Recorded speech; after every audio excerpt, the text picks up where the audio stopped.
Hello everyone. तो आज के इस वीडियो में हम आपको बताने वाले अपने छठ का पूरा एक्सपीरियंस, इसमें क्या और कैसे होता है। तो सबसे पहले हम सैलून चले जाते हैं अपने रूप को और निखारने के लिए, और फिर पहला दिन में हमारे यहाँ पे लौकी का सब्जी और चावल बनता है, और साथ ही ठेकुआ का गेहूँ भी धुलवाता है। तो ठेकुआ का गार्डिंग करने के लिए मेरे को लगा दिया गया, जिसमें हमको बिल्कुल मज़ा नहीं आ रहा था। और फिर वो उसके बाद फिर सुबह शाम गीत गाया जाता है हमारे घर पर।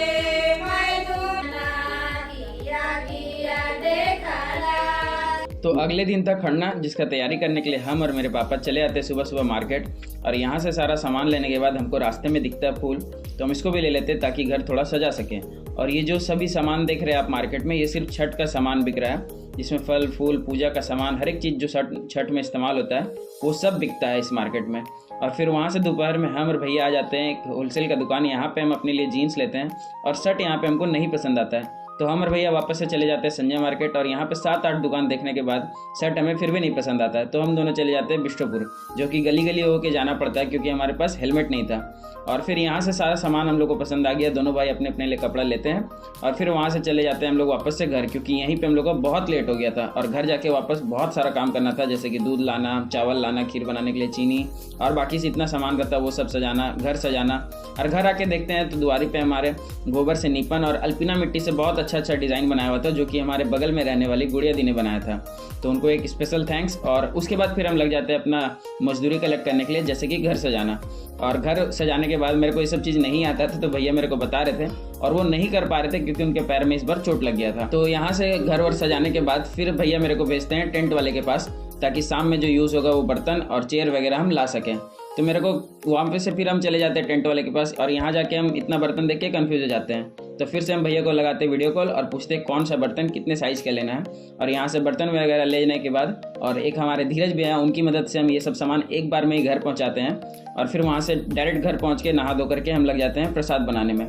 और जो एक्चुअल प्रसाद होता है वो मम्मी खुद बनाती है पूजा रूम में, और जो मेहमान आते हैं उनके लिए प्रसाद हम और मेरे भैया बना रहे थे, जिसका मेन कार्यकर्ता भैया ही थे, क्योंकि मेरे को ये सब आता नहीं है, वो जो बता रहे थे बस हम वो कर रहे थे। और यहाँ पे खीर वगैरह बनाने के बाद फिर हम लोग वापस से जितना भी कपड़ा लाए थे भाई वो बेकारी हो गया। हम लोग ये सब काम करते करते जैसे मेहमान आना शुरू हुआ, तो हम लोग को बीच में टाइम ही नहीं मिला ताकि हम लोग रेडी हो पाएँ। तो उसी तरह हम लोग फिर सबको प्रसाद खिलाते हैं, और फिर हम लोग तैयारी करने लगते हैं अगला दिन का, क्योंकि अगला दिन था अर्घ, पहला अर्घ, जो कि शाम में होता है। तो उसका तैयारी के लिए सुबह में ही हमें एक ठेकुआ अलग से बनाना पड़ता है, जो कि सिर्फ सूप पे और मंदिर में चढ़ता है। तो उसका तैयारी भी हम लोग को सुबह ही अगला सुबह करना था, और रात में सोने में। तो सभी मेहमान के जाने के बाद हम लोग लेते थोड़ा सा फोटो फाटो, और ये जो पीछे आपको दिख रहा है यही है हमारा पूजा रूम, जिसमें खरना हुआ था, और छठ का पूजा इसी रूम में हुआ था। तो ये देखिए यहाँ पे ये इस तरह से खरना किया जाता है। और इसके बाद फिर हम लोग वापस से थोड़ा देर सोते हैं, और फिर लग जाते हैं अगला दिन का तैयारी में, क्योंकि अगला दिन बहुत काम रहता है, और छठ में लगभग 2-3 दिन नहीं सो पाता कोई भी। तो ये जो है ये सूप को सजाया जाता है शाम का अर्घ के लिए, और इसमें सभी तरह का फूल फल रखा जाता है जो भी हमें पूजा में चढ़ाना होता है। और ये हमारी बगल में रहने वाली एक भाभी, वो सजा रही थी सूप, और हम लोग बना रहे थे वीडियो। क्योंकि और उसके बाद फिर हम लोग तब तक तैयार होकर के निकल जाते हैं छठ घाट के लिए।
उसके बाद घाट से लौटने के बाद मेरी भाभी सभी के लिए खाना बनाने लगती है, और फिर खाना वाना खा करके हम लोग लग जाते हैं ठेकुआ का तैयारी करने के लिए, जिसमें अजीत भैया सान रहे थे आटा और हम लोग बना रहे थे वीडियो।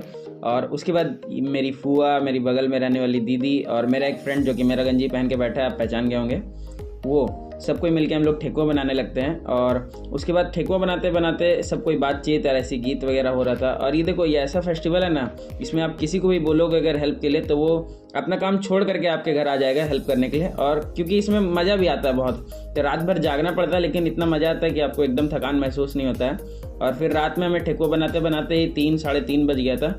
उसी बीच हमारा मनोरंजन करने के लिए मेरी दीदी और फूआ छठ का गीत गाने लगती है, और सभी लोग फिर ऐसे ही बातचीत करते करते कब काम खत्म हो जाता है पता भी नहीं चलता है, जिसमें बीच बीच में कुछ प्लेयर घायल होकर के वापस सोने भी चले जाते हैं।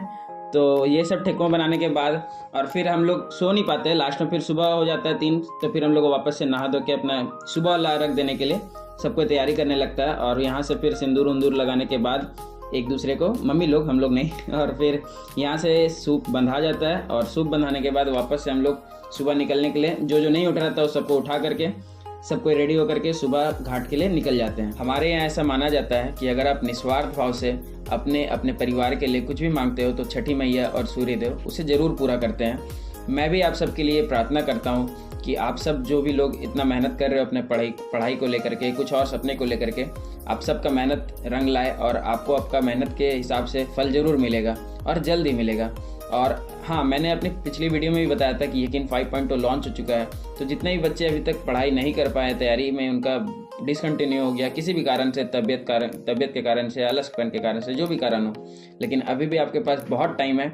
और यकीन 5.0 भी लॉन्च हो चुका है और आपको पता है इस बैच से बहुत ज़्यादा सिलेक्शन होता है। तो आप यहाँ से भी अपना पढ़ाई अभी से भी शुरू कर सकते हो अच्छे से, और बस अपना मेहनत करते जाओ, जितना भी आपसे हो सकता है उतना करो। बाकी आपका मेहनत, आपका माता पिता का आशीर्वाद ज़रूर रंग लाएगा। और बेफिक्र होकर के अपना तैयारी शुरू करो, बिना कुछ सोचे कि यहाँ से होगा कि नहीं होगा, टाइम कम है, टाइम ज़्यादा है, ये सब मत सोचो, अपना पढ़ाई में लग जाओ।